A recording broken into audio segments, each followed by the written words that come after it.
Fala, meu amigo, tudo bem? Vamos dar início agora ao nosso segundo episódio do Pode Acreditar.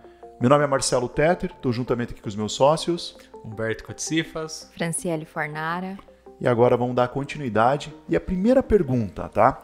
Eu tenho duas perguntas aqui do nosso podcast anteriores que ficaram em aberto, bem básicas, tá? Então vamos começar por elas.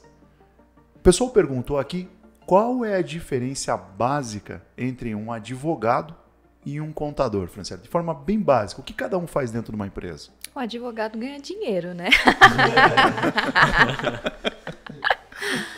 Depende da atuação dentro da empresa, né? O contador, ele pode atuar dentro da área financeira, tá? Da empresa, financeira e patrimonial, que é cuidando da contabilidade, a parte de gestão do negócio, enfim.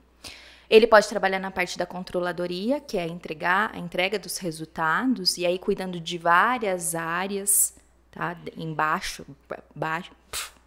Cuidando de várias áreas abaixo dele, né? Ele pode trabalhar como auditor interno ou externo, como consultor interno ou externo. Ele pode ser um contador mais generalista, cuidando tanto do societário, do tributário, de outras áreas, ou ele pode ser mais específico, né? O advogado, entendo eu, e aí o Humberto pode me ajudar, também tem essa diversificação. Então, dentro da empresa, que aí geralmente são as grandes que têm advogado interno, também ele pode cuidar da parte civil, da parte trabalhista, da parte tributária. Tá? A parte consultiva também. Mas o que a gente verifica bastante, principalmente nessa parte tributária, né, é que os advogados ligados à parte tributária, eles ficam mais vinculados aos, digamos assim, auto de infração, ou as teses, então precisa entrar com mandado de segurança para excluir determinado tipo de imposto, Isso. Precisa fazer uma defesa administrativa, então alguma coisa mais nesse sentido nós temos verificando, né? Quem auxilia mais a empresa nessa questão é o contador mesmo, né? A gente está lá mais para dar o suporte para o contador.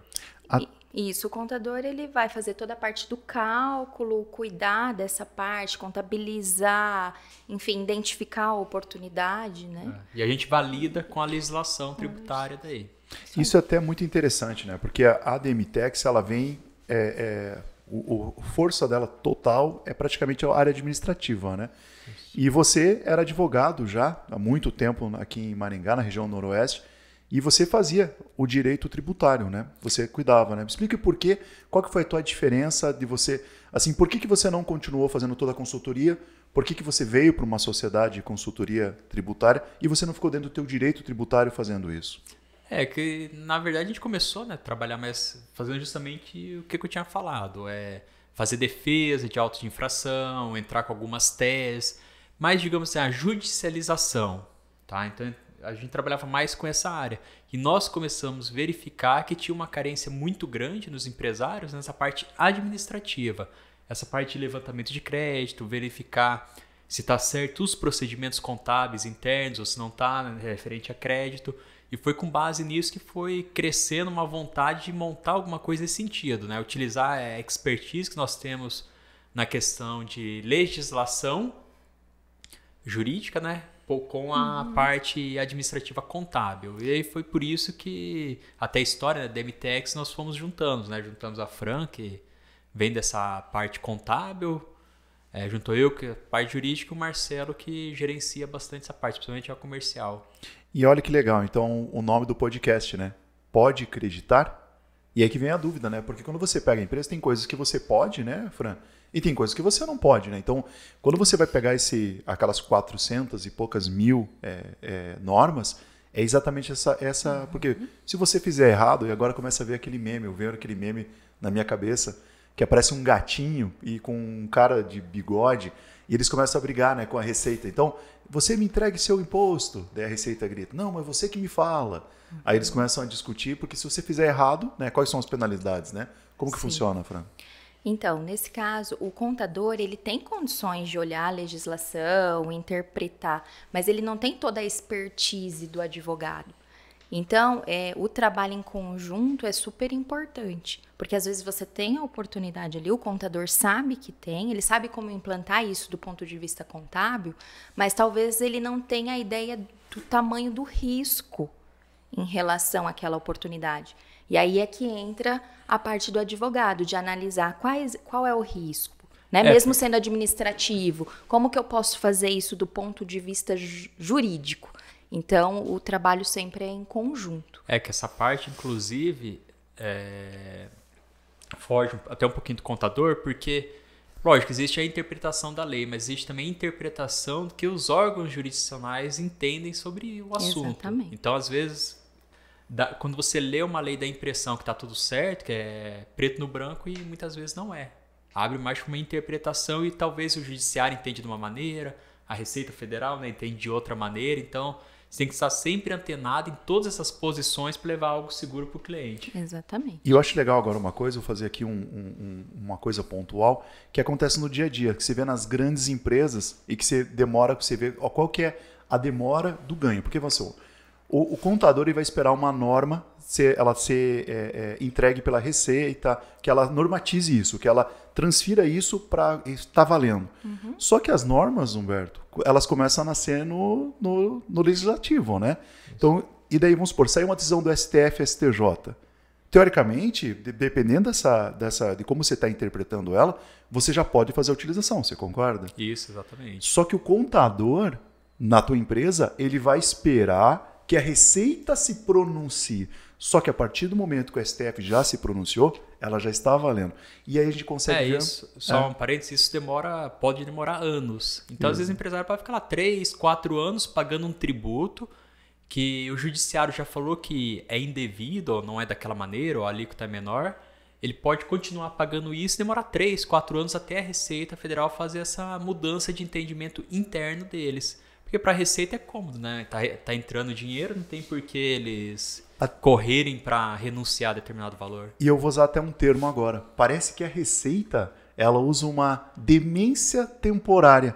Assim, porque assim, qual que será que vai ser a pressa dela de transcrever isso para a contabilidade? Então, esse tempo é onde os grandes se favorecem. Até depois a gente vai entrar em outros podcasts mostrando que os grandes eles se posicionam até anteriormente às decisões do STF e STJ.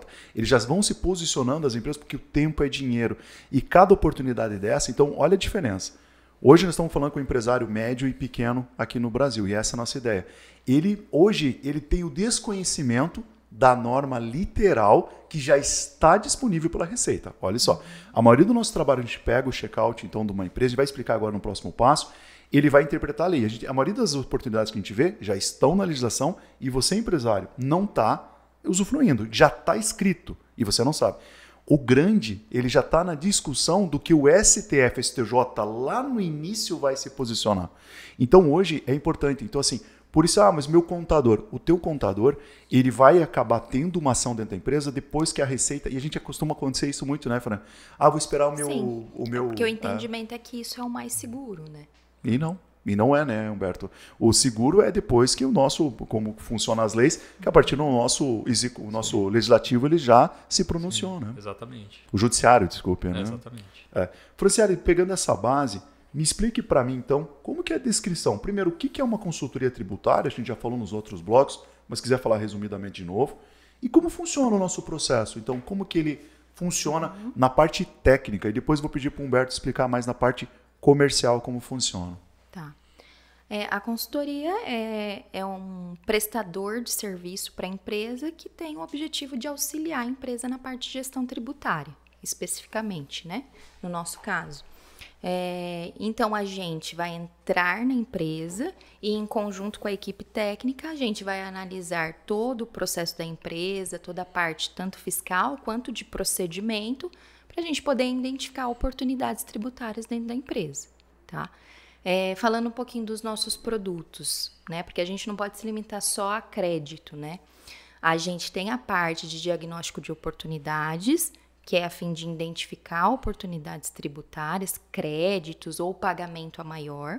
Então, a gente pega essas informações junto com o contador, vai lá, vai fazer uma análise das entradas, vai entender o processo produtivo, né? Um exemplo, a indústria, né? Ela tem todo o processo produtivo. Então, a gente vai lá conhecer o processo, entender o que eles usam de insumos, de material de consumo, de serviços. E dentro desse conceito do que eu preciso para fazer o meu produto acontecer para venda, eu identifico aquilo que eu posso tomar crédito ou não. Tá? Depois a gente analisa as saídas também para identificar se a empresa não está debitando algo que não deveria, que não precisaria, né? Fazendo um pagamento a maior. Então a gente faz essa análise das saídas também e dentro desse conjunto a gente identifica as oportunidades, os créditos, para poder apresentar para a empresa e ela vai tomar a decisão se vai fazer ou não. Tá? Geralmente o nosso olhar sempre é mais para o administrativo, mas a gente também identifica oportunidades no âmbito judicial. Tá? Além disso, a gente também pode trabalhar com compliance, que é um pouco o inverso disso, né, que eu acabei de falar, que é você pegar as informações da empresa e analisar o que ela está fazendo de errado. Então, lá na entrada ela está tomando um crédito que não é devido. Então, a gente vai lá, aponta esses valores para ela poder corrigir dali para frente, também tomar a decisão em relação ao para trás. Se ela quer corrigir, que é o ideal, né? E como corrigir. Aí a gente auxilia nesse processo também. A gente tem a parte de estudo tributário, que é olhar a operação da empresa, então entender se, eu vendo muito para outro estado, compensa eu abrir uma filial ou não, compensa eu continuar mandando desse estado para o outro. Aí a gente vai lá e faz um estudo e identifica qual é o melhor cenário de operação para a questão tributária e, obviamente, olhando para todas as outras áreas da empresa, né? Logística, enfim, compras, transferências e tudo mais. Então, a gente faz um estudo tributário voltado para a operação da empresa. A gente também tem a parte de planejamento tributário, que é a empresa está no melhor regime? Né? Então, às vezes, a gente pega uma empresa do Simples. Eu estou no Simples porque eu pago menos imposto. Será? Talvez não. Então, a gente vai lá e faz uma análise para identificar se realmente estar no Simples, por exemplo, é mais vantajoso. Ou se, de repente, para o lucro presumido ou para o lucro real. A gente também trabalha com pareceres. De repente, a empresa tem uma operação específica que ela vai fazer. Nunca importei, mas agora eu quero importar tal produto.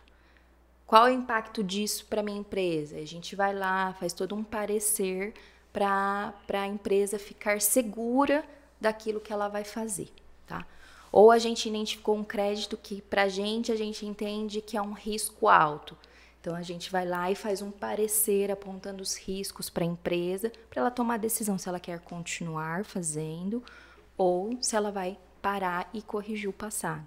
Então, assim, os principais produtos que a gente tem são esses, e aí também a gente vai conversando com a empresa, vendo suas dores, identificando outros produtos ao longo do trabalho. O que é legal, que a gente oferece o diagnóstico, né, para o empresário, então assim, sem custos, né, nesse primeiro momento, até ele tomar uma decisão se ele vai querer continuar com o trabalho ou não, mas a gente entrega para ele um relatório de como está a atividade dele. Então, é igual a Franciele falou. Talvez ele está fazendo muitos mecanismos errados da empresa dele que lá na frente pode estourar uma bomba, pode dar algum problema mais sério para esse empresário, né? Então, é algo assim, muito interessante pelo fato de não ter um custo para ele analisar como que está a real situação tributária da empresa dele. Olha como vale a pena. Então, novamente, o QR Code aqui em cima para a gente começar essa nossa conversa, né, entre com você e empresário. Mas olha que legal, olha como a consultoria vai muito além. Até a próxima pergunta que a gente vai conversar depois é a diferença entre o contador ser interno e externo. Não estou nem falando de consultoria. Uhum. Mas olha como o nosso trabalho ele vai acabar. O nosso trabalho de outras consultorias. Por isso que eu falo, o consultor bateu na tua porta. Você todo dia o empresário ele acaba lidando com decisões e documentos. Ele tem apoio. Ele tem um apoio, um advogado, ele sempre tem apoio. Então, assim, você não é tão inocente. Então, assim, se alguém está te oferecendo alguma coisa e é uma coisa válida, igual você está vendo uma consultoria em cima de quantas leis, né? É válido. Olha o trabalho, quanto a gente consegue agregar no trabalho do empresário no dia a dia, né?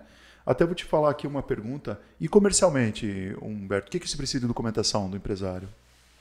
Então, geralmente, na verdade, até a Fran pode falar melhor essa parte, né? São alguns documentos contábeis que nós solicitamos para o empresário, né? Ele pode mandar para a gente esses documentos, ou se não, também é possível ele fazer uma procuração para a gente no site da Receita Federal para a gente baixar alguns documentos e fazer essa análise prévia para passar uma posição para ele. Então daí que entra, a gente sempre fala que não há o custo, né? Na verdade ele passa esse trabalho, a gente não cobra para fazer essa visita, como que te fala no direito, sempre fala uma consulta, né? Isso, a consulta. Uma consulta, a gente não cobra. Então a gente vai fazer essa análise, só que aí que tá o negócio. Quando a gente vai fazer essa análise, a gente acaba passando, porque eu não tenho como fazer esse ajuste sem olhar, claro, depois de aprovado e o empresário, o empreendedor, e você empresário querer fazer a implantação, eu vou ter que sentar junto com o teu contador, a tua equipe, para fazer o refinamento dessas informações. Aí sim, a gente vai olhar, aí porque assim, entra o segundo modo. A gente não é só um apontador de crédito, né, Franciele? E assim, nesse segundo modo, tem que ver aonde você está colocado, como é teu quadro social. É uma análise muito mais fina, né, que se vai ser feito junto. Aí sim, nós vamos estar falando e depois com o empresário. Isso eu acho muito legal. A gente não está falando aqui de gerar despesa, a gente está falando de gerar lucro para o empresário, ele buscar coisas que ele já pagou, que é de teu direito, não é sonegando, não é fazendo alguma coisa errada, você trazendo esse dinheiro, e esse dinheiro que estava esquecido, que daí entra dentro de forma mais simples, né? Explicando que é a prescrição, que você tem um período para buscar esses valores, né? Que seriam de 5 anos. E senão você perde, exemplo, mas minha contabilidade, minha empresa já existe há 7 anos. 2 anos, infelizmente, você já perdeu. Então, assim, o tempo está correndo em relação a isso, né? Tempo é dinheiro. Tempo é dinheiro. E nós acreditamos no dinheiro na mão do empresário, né? E não do governo. Porque se for na mão do governo, tem muito caixa, né? Até eu fazendo uma errata dos números passados, no ano passado foram 1,8 trilhões e para pagar a tese do século foi 258 bilhões. E só de ganho efetivo de real, tirando a inflação, o Brasil aumentou a arrecadação em 10,76, ou seja, só do que ele conseguiu faturar de 2021 em relação a 2020, ele praticamente já recuperou toda a tese do século. Então, ou seja, há muito dinheiro. E não há porque você, empresário, empreendedor, está pagando a mais errado, já que a máquina tem muito dinheiro, né? O que falta é exatamente isso. Nós queremos organizar as informações da tua empresa com o fisco e o que a gente pede para o governo, que o governo realmente também faça isso em relação às atitudes dele, né? Que ele utilize o dinheiro da melhor forma correta. Então, nós queremos que você, empresário, utilize a melhor forma correta, né? Franciele, explica um pouquinho para nós, a gente estava conversando esse tempo atrás, que tem aquelas conversas de faculdade. Da onde que nasceu? Como que nasceu aí em relação a você pagar impostos no Brasil? Da onde que é a primeira história? Como que funciona no Brasil? Olha, a primeira história eu não sei.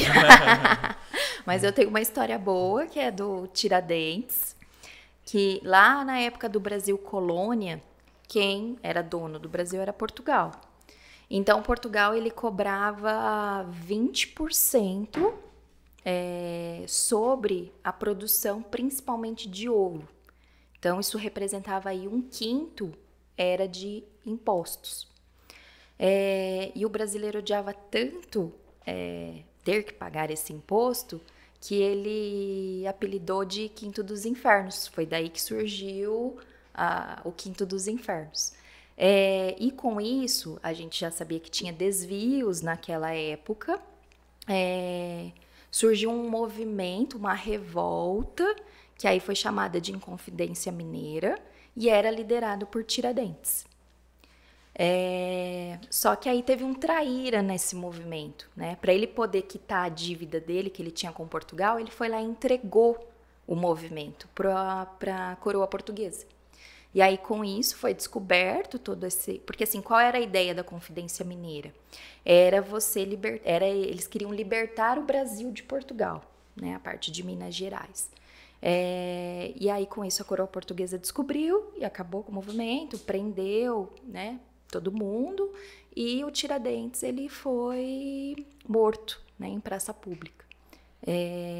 Então, naquela época, eles já brigavam pela questão do pagamento do imposto. E se a gente for trazer essa história para hoje, para a época atual, a gente vê só em 2021, ano passado, a carga tributária foi de 33,9% sobre o PIB. Né? Então, quase o dobro do que era cobrado naquela época, que era 20%. E hoje a gente paga quase o dobro, 2/5 dos infernos, quietos, calados, com medo, né? Então, e assim, hoje a gente tem muito mais recurso para buscar e pagar menos imposto. A gente não precisa brigar igual foi Tiradentes, não precisa de uma Inconfidência Mineira. É só a gente usar a nossa legislação a favor. Não, e me corrija agora, para você pagar os 2/5 do inferno, você tem que estar alinhado com a legislação. Então, ou seja, se você ainda está desalinhado, empresário, você está pagando mais ainda. Exatamente. Olha só, você está reclamando que tem que mudar, às vezes você está ali tentando tirar água de gelo, né, que a gente fala, né, e está vazando esse dinheiro na contabilidade. Porque assim, até falo, parece uma... Eu não vou te falar. Existem várias oportunidades que a gente está falando. O nosso podcast ele começou falando do encastelamento, né? Que hoje em dia está disponível para você. Existem outras empresas, assim, claro, eu repito, né? QR Code vamos fazer com a gente. A gente tem uma equipe. Depois até a próxima pergunta somos só sistemas? Mas vamos lá. Né? Então, assim, você tem hoje uma tecnologia, você tem hoje acesso à internet, você tem hoje acesso à informação, você consegue assinar, você tem hoje como saber que você não está caindo em cima de um golpe. Passou dessa fase. Sim. Passou dessa fase. Né? Só que no Brasil ainda é comum, até hoje a gente estava aqui na comissão do podcast, estão dando golpe no WhatsApp, uma coisa ridícula, né? Com uma foto. Então, esse é o Brasil. Né? Então, assim, é o jogo, a gente tem que saber jogar ele. Vamos falar agora sobre o leão. Porque eu vou pegar essa com o Humberto, porque o Humberto de família, já que foi criado dentro da Receita. Acho que o primeiro bichinho de pelúcia dele deve ter sido um leão. Por que a Receita tem um leão? Então, a gente está até conversando, a Franciele sabe mais essa questão. Mas eu acredito que é porque é uma figura forte, né? O leão foi escolhido porque ele tem toda uma questão de poder, de respeito, que é isso que a Receita quer passar para os seus contribuintes, né? Não erre, né? Exatamente. E até o grande erra, né? Igual você falou. Até o grande erra. Então não há o errado, só que você pode voltar e buscar. E o que são as leis? As leis são a nossa orientação do jogo, né? Exatamente. Só que ele é complexo, 95%. Tá vendo como começa a ligar, empreendedor? Como funciona? Mas, assim, a gente tem hoje o melhor sistema. Depois a gente vai conversar que é o T-Rex, né? Ele é um supercomputador que ele tem todas as informações. Ao mesmo tempo, você tem esse tanto de leis que não param. Cada 2 horas entra uma nova. Existe a briga fiscal. E o governo recebe, ainda 95% das empresas erram. Ou seja... Você está vendo como o jogo está totalmente favorável por um lado e ainda você tem uma imagem de um leão, né? Tipo, não mexa comigo, né? Uhum. Não faça isso, tenha medo. Eu, como empreendedor, eu lembro do meu primeiro contador. Não vou falar o nome dele aqui agora, mas eu não gosto de você. Eu lembro que ele falava que eu tinha que pagar mais lá no começo. Ele falava assim, olha, Marcelo, na hora de entregar teu imposto, paga um pouquinho a mais. Essa história chega a me dar calafrios. Por quê? Porque se você der comida pro leão, ele fica satisfeito. Pelo amor de Deus. Assim, se eu pudesse voltar no tempo, eu era engenheiro, eu comecei a empreender muito jovem. Isso é uma besteira. Eu não podia nem ter sido orientado por um contador na época desse jeito. Como assim? Eu tinha que ter pago o justo. Eu estava contratando um contador para me entregar o justo. Sim. E não para ele estar falando, eu tenho que pagar mais. E eu escutei isso, né? E vamos começar outro assunto aqui agora. A gente vai sair dessa parte do leão. E vamos falar agora sobre... Franciele, você consegue explicar para a gente a diferença eu vejo que muitas empresas que a gente visita no nosso dia a dia, aqui na região noroeste e Curitiba, e hoje a gente está atendendo Brasília, São Paulo, praticamente já está com clientes no Brasil todo com esse acesso da informação, acesso depois desse boom, né, que aconteceu fazer reuniões virtuais, tudo muito fácil, assinaturas, aproveitando esse momento, né, que a gente sempre esperou, né, globalização e todo mundo junto. Me explica um pouquinho como que funciona a diferença de um contador interno e um contador externo. Por que as empresas têm isso? Então, você vê que muitos escritórios têm isso. Por que eles tomam esse cuidado? Na verdade, não deveria ter diferença nenhuma, né, entre contador interno e externo. O que poderia ter de diferença é o porte da empresa. Geralmente, as pequenas empresas, elas optam por terceirizar esse serviço por questão de custo. Porque hoje, para você ter uma contabilidade interna, é um custo relativamente alto, tá? Mas em relação ao serviço entregue, ele tem que ser o mesmo, tanto sendo interno quanto externo.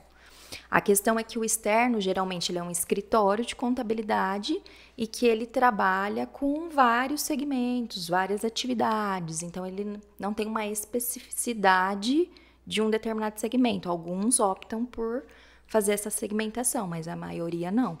E o contador interno, ele está trabalhando especificamente com aquela empresa. Então, ele vai sempre olhar a legislação, a burocracia, sempre com base no segmento dele, né? Que, de certa forma, facilita um pouco o trabalho. Pegando esse gancho, novamente empresário, aqui em cima o QR Code, para a gente começar a conversar.